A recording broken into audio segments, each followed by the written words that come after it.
presents to you Honest Talk. Hi folks, today we are back with one more great and leading personality, Mr. Asla Vedyalankara. Asla Vedyalankara is the country director at Comsec, a cyber and its security market leader that provides all-inclusive information security consulting services for large-scale enterprises around the world. Categorized by Gartner as one of the 30 most influencing companies in the cyber and IT security industry, the company has been honored to be a trusted advisor to global leaders, delivering the world's broadest portfolio of cybersecurity services for over 32 years. Asla has represented Sri Lanka's leading telecommunication outfit over a period spanning nearly a decade. He has gained exposure in the varying aspects of technology-related project management and innovation management. Further, he has engaged in evangelizing relevant technological solutions for the Sri Lanka and regional markets to convenience the lives of the communities and facilitate their well-being. So, let's begin our talk with Mr. Asla Vedyalankara. So first of all, I welcome you to in this session. Thank you so much, sir, for joining and agreeing to share your thoughts with us. We are extremely very happy to have you for today's talk. It's my pleasure. Thank you for having me. Thank you so much, sir. It's our pleasure too. So, sir, moving to the topic of today's session, which we have chosen is, are we prepared enough to handle cyber attacks? Sir, as we all know, you have gained so much experience into this field. So, sir, my first question to you, what do you believe, what are the top emerging cybersecurity challenges in this century? Well, actually, if you look at cybersecurity as a whole, and I would like to focus not only on India or Sri Lanka, probably on the SAARC region as well. One of the key issues that cybersecurity is facing at the moment is not technical, it's people. There is an acute shortage of cybersecurity professionals that are in the marketplace. This is not something that is relevant to our region, but it is globally also prevalent. There is a huge gap in the cybersecurity requirement and the professionals that are in the field currently. So let me give you an example. This current COVID crisis has resulted in a lot of digitization, digital pivoting happening. Bill Gates has actually said that Microsoft, what they can use to plan for the last 20 years, they have been doing in the last 4 months. So in the sense of digitization and moving tools forward. So with that, we see a problem emerging with the skills. We see a problem emerging with the people. Of course, if you look at one of the key threats that are coming in, as we digitize, as we move along to digital platforms, digital trading, digital finance, fintech, and so on and so forth, we are more exposed in terms of our data, in terms of our transactions, and in terms of reliability of those systems. So that is the key issue I feel that we will face going forward, because we are becoming very dependent on these systems. For example, in India, you have your other system, which is a very key system that is required, your Paytm systems, finance systems. So it has become now one with your lifestyle, and it has become something that you don't really understand if it's not working until there is an issue. So that is where the cyber criminals target. That is where the nation states target your infrastructure, your dependability, and the robustness of a system. And this is what we must be cautious about. It was really a very insightful answer from your side, sir. I think the viewers who are watching this session, of course, they are going to learn many things from it. Sir, my next question to you, if you talk about our preparation against it, then what would you like to comment on how much prepared we are for this cyber warfare? I think, let me put it the question this way. There is, of course, a basic level of preparation that we require. But if you take a country like India, actually, I am very heartened to hear that your Prime Minister last month made a statement at their Independence Day speech saying that there will be a new cybersecurity policy for India, which is something that I'm very happy to hear, especially even in Sri Lanka. I think there's a lot of things that are happening in our country, but we lack sometimes the political leadership. And I am inspired to see Prime Minister Modi taking the lead and giving a signal that India will have a new and robust cybersecurity policy. So that is what is required. Political leadership, giving the insight and the space for technocrats to allow them to mount the defense, because that is what is required. How we can prepare is, I think, to make ourselves lesser of a target for cyber criminals. You see, cyber criminals also, they are no different to, let's say, a corporation or a company, because they will look at a target as something that has a cost to achieve, and there is a reward for them if they achieve or if they penetrate that target and break into a system or steal some data. But if you make it hard for them to achieve that target, they will then shift to a more softer target. That is the ethos that you need to have when you are looking at cybersecurity. Make yourself harden so that it is harder for a certain level of cyber criminal, a certain level of organized criminal to come and attack you.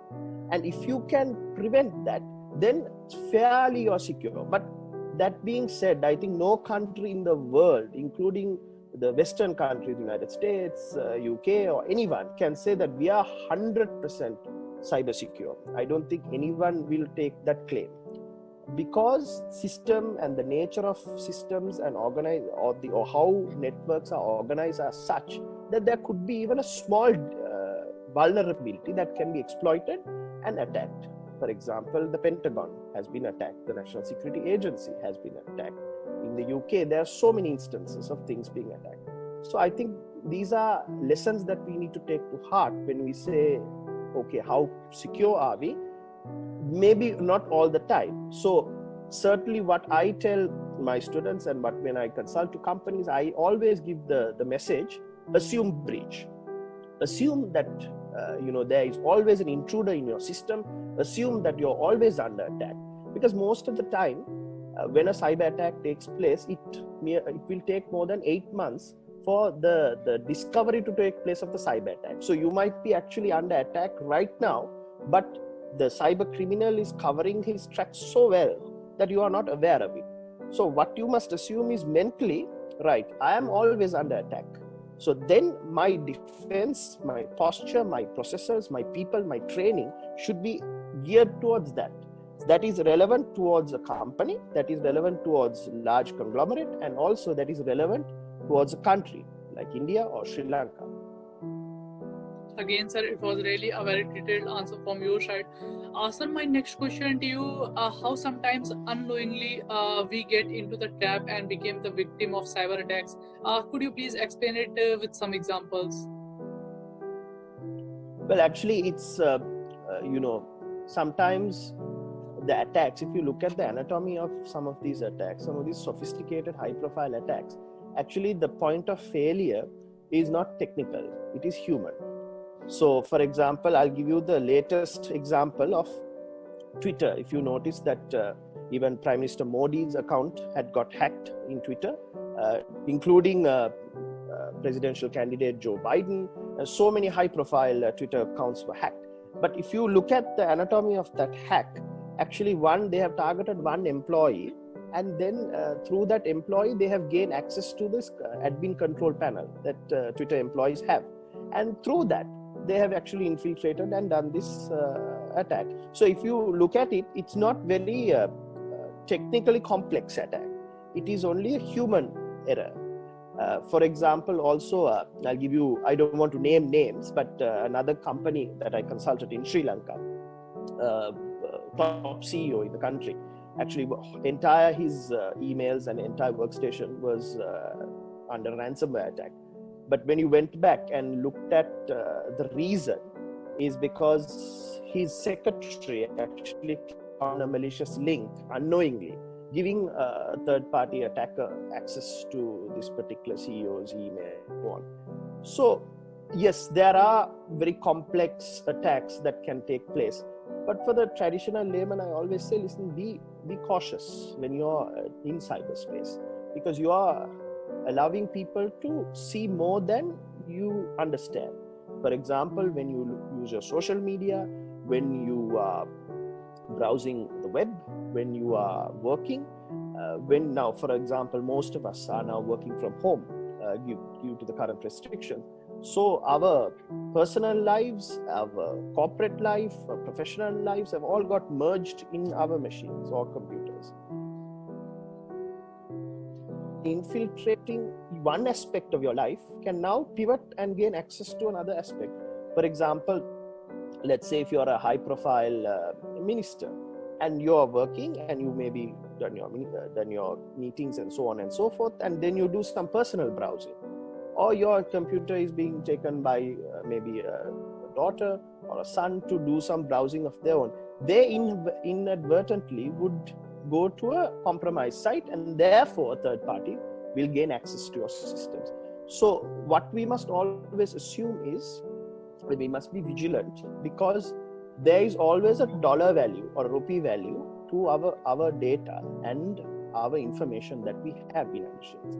So maybe we do not assume that importance, but a criminal lurking in the background understands that importance and will target you for it. And I think that is something we should be mindful when we are engaging our activities online, especially in this current situation where we are all in digital, we are all conversing from home, and we are doing our professional activities also from home. All right, sir. Sir, as you have taken the example of social media, sir, whenever we visit some place or whenever we meet our friends, we always share our data, our pictures on social media platforms. So, sir, how do you look at how much justified it is, and in this way, can we say we are inviting threat to us? I'm sorry, last part of the question I didn't get. Sir, can we say that in this way we are inviting means people to hit us? Actually, yes, that's a very good question. I will take some Sri Lankan statistics. If you look at some of the Sri Lankan cybercrime statistics, most of them start in social media. Whereas some people, social engineering attacks, basically somebody tricking you to giving your information or your computer passwords and so on and so forth, or actually someone causing physical harm to you. Now that could be, stealing money from you, tricking you into thinking there is some scam, something like a scam. For example, I will give you employment opportunities in an overseas country, and I'm impersonating somebody as a businessman or an entrepreneur online and tricking you from your money. That is one aspect. Second aspect is, many other scams that you are used as a front. So certainly that's a very pertinent question, because young guys like yourself, you're mostly on social media. If you take your online activity, I think a lot of it is focused on social media. Social media is the best threat vector that cyber criminals use, because we share so much, and anyway inadvertently so much of our personal lives and our personal data is available on social media. Now, example I take is, for example, if you're doing passwords, don't, for example, take the name of your pet, because chances are, if I go through your social media feed, and if you, let's say, have a dog, you will obviously have few pictures of the dog with its name. Now, if I were to guess, for example, if your security question was what is the name of your dog, certainly if I browse through your social media, I should be able to pick that up. And sometimes some people, name of parents, birthdays, anniversaries, fairly easy, we call PIIs, personal identifiable information, that we advertise online, especially on our social media. How many of us, tell people it's our birthday today? It's not wrong, but within that posts or within sharing that, you are advertising that this is my birthday today. So let's say 10th of February. So then a person looking at those posts identifies, okay, this person's birthday is so. This person's pet's name is that. Mother's name is, let's say, something. So that is 3 security questions that your credit card company asks you, So there in itself, on social media, you have exposed some of your details. And that is what we must be mindful of. Not to say that you are not to use social media, don't share photographs or don't do that. But certainly be mindful when you're doing it, that some of this information could be used for malicious activity. I'll give you one more example. There was an instance where actually cyber criminals had identified certain people in the UK that they've gone on holiday. Why? Because obviously they're sharing photographs on their Instagram, Facebook, and so on. They have found the addresses of those people on holiday and burgled the houses. So see, a very simple thing that we don't even think much about has resulted in some sort of offline loss or physical crime that will happen to you. So this is how you can be exploited. One of the few examples of how you can be exploited online. So you have covered so many examples. I think those viewers who are watching this session, of course, they are going to learn from it. Sir, my next question to you, what can be the best ways to prevent ourselves from these kind of cyber attacks? Well, like I said, we are now creatures who are online. So it's very difficult to say prevent. If you want to prevent, plug yourself off the internet and your chances are 90% of the time you won't be hacked. But that we can't do that. That is impossible. What you can do is there are certain safeguards. Now, for example, for your social media, I always say treat your passwords like you treat your toothbrush. So the rule of thumb, when you are changing your toothbrush, change your password. So you generally, I think they say within about a month, you have to change your toothbrush. So the guide is when you're changing that, please change your passwords. So that is a guide for you, because passwords shouldn't be the same thing across all the platforms, and regularly you must change. Also, most of the time, social media or any other platforms, they ask for something called two-factor authentication, which is you bind a mobile number to your security profiles. So with that, once you enter your password, you're sent a SMS code that you need to enter. So that is an additional layer of security that you have to protect yourself. Thirdly, I would say backup. Have 3 different kinds of backups in 3 different ways. Now, for example, you can have one backup as a USB drive, which you can access. Second backup can be in a cloud, that is maybe your Dropbox or Microsoft or so on. So many other options, but you can have that. Third could be another CD or a physical drive, which you are leaving at a different location. For example, if you are not living with your parents, you can leave one at your parents' place. So even if those 2 other backups fail, you at least have one backup there, so of your data. So again, we are going back to the thing of, if you have been breached, at least you have backups. But certainly always be vigilant, especially when you're clicking links, especially when corresponding with sensitive institutions. Now, for example, if you get an email from your bank, let's say, I was saying, we have accepted your request to, transfer funds. Please click here to, continue. You could always, rather than doing that, actually call your bank and say, listen, I've got an email from you saying that it is the bank. Is this so? Now, I'll give you an example that happened to me. Actually, my bank, usually I have a very good rapport with the bank. They had sent me an email saying there's some document that has been now processed. I don't recall doing this document. Now, ideally, I could have just ignored that email and continued. But what I did was I actually called the bank and I said, you have sent me an email. Please tell one of the representatives to call me. And I investigated to see, yes, it was an old request that I had made a few months back, and it got backlogged because of COVID. But certainly that sort of quick investigation or quick double checking could always help you, especially when you're online and when you're communicating with your friends or your family. Links being shared, videos being shared, just exercise caution. For example, someone sends you a message saying, hey, check out this link. You could always copy paste that link.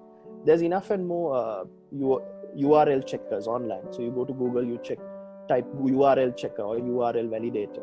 You can just copy paste that URL and see if this is a malicious URL or not.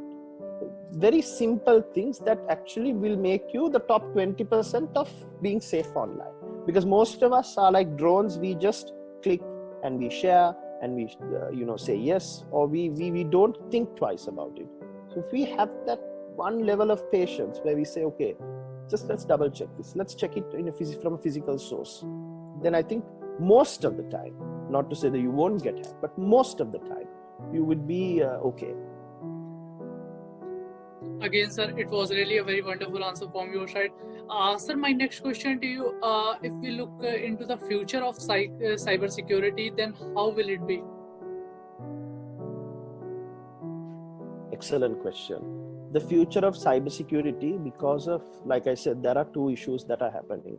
One is the amount of attacks happening on a daily basis is growing at a huge rate, especially now since most organizations are shifting online and we're working from home.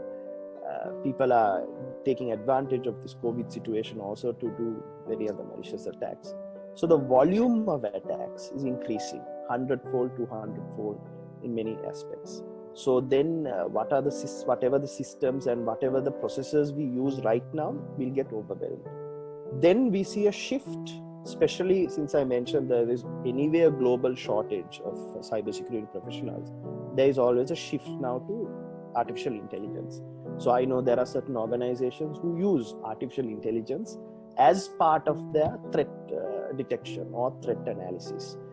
Sometimes the first layer of analysis comes from artificial intelligence. So this is a trend that will continue. We will see more and more systems, especially defensive systems in cybersecurity, getting automated and moving towards the direction of artificial intelligence, primarily because of the skill gap I spoke about, but also humanly there are sometimes challenges in order to process threats and process information. So I think a supercomputer or artificial intelligence can do that well, which is where the industry is moving at the moment. So that's some of the things, plus so much of automation. And when you look at cybersecurity, one more thing is we are moving towards the Internet of Things. Now we are talking 5G. 5G is a good topic that everyone is discussing. But as we move to 5G, then there is no difference you being online and offline. You won't feel the difference. That is the whole game changer that 5G will bring. With 5G, Internet of Things, devices, for example, Alexa or any other devices that you use, smart devices, your TV or anything else, will be connected to the internet.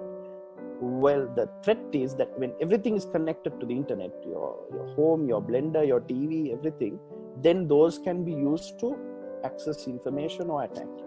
So that is another direction that cyber crime is moving to, where they are going into attacking Internet of Things or smart devices as a form of a threat vector. So those are some of the trends that you will see coming in terms of cybersecurity in the future.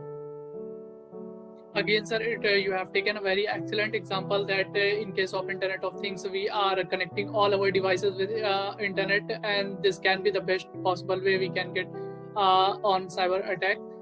Sir, I don't want to take your much time, so moving to last question of this session. So the question is, you have taken name of artificial intelligence, then how artificial intelligence changing securing landscape and preventing cyber attacks?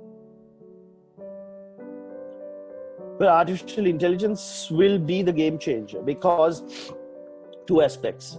Artificial intelligence growing so well, growing so fast that the current encryption and the current protections will be overwhelmed by artificial intelligence. Because don't forget, it is not only the good guys that are using artificial intelligence.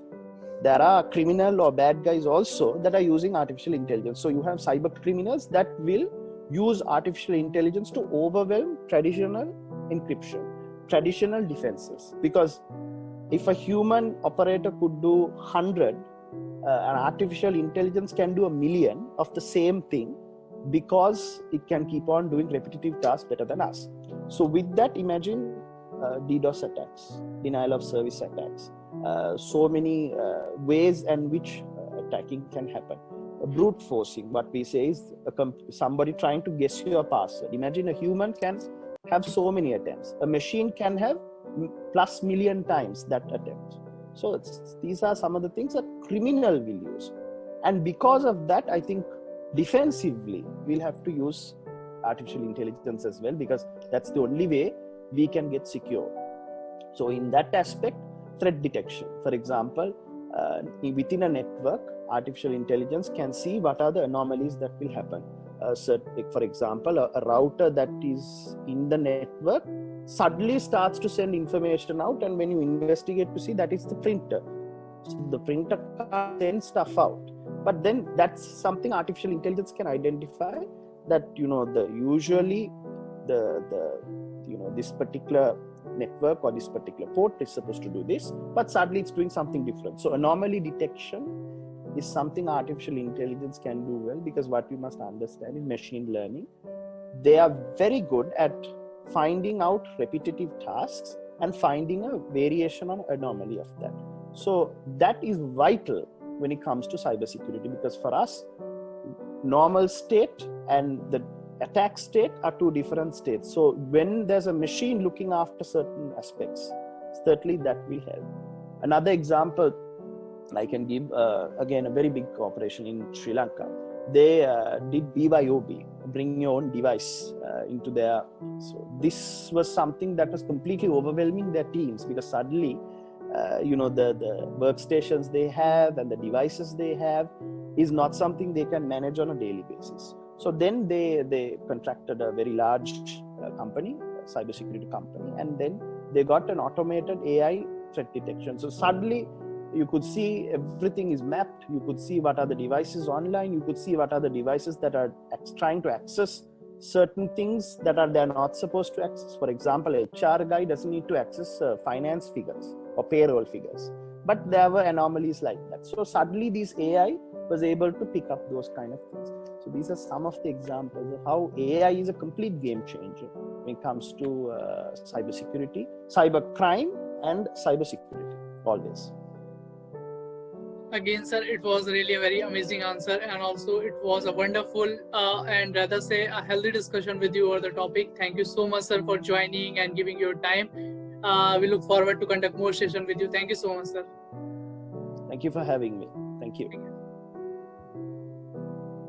Thanks for watching. Please like, share and subscribe.